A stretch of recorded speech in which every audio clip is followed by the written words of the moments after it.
Oruko Jesu ni mo bá lẹ́jọ́ togun ayé mi yóò fi ṣẹ́. Oruko Jesu máa fi fọṣọ. Oruko Jesu máa fi bora.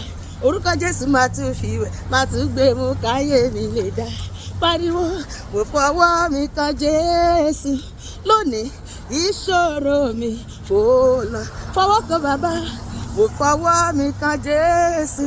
Gbogbo ayé, ìṣòro mi fò lọ. Mo fọwọ́ mi kan Jesu. Ìṣòro mi fò lọ. Lónìí ìṣòro ayé mi àti ẹ ó máa fò lọ pátápátá. A máa wá wọn, a ò ní rí wọn mọ́. Ọlọ́run máa tẹ̀ wọ́n mọ́lẹ̀, ó máa gbá wọn mọ́lẹ̀, ó máa tẹ̀ wọ́n rì lórúkọ Jésù. Jẹjẹjẹjẹjẹjẹjẹ bàṣẹbà Jésù orúkọ rẹ̀ ò lágbára. Jésù ti Násárẹ́tì, Jésù ti Násárẹ́tì, ó ti ràn mí lọ́wọ́. Jésù ti Násárẹ́tì.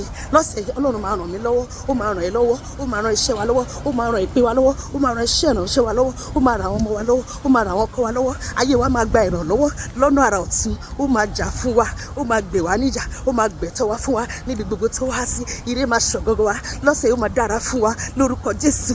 Èmi ọpẹ́ lórúkọ mi.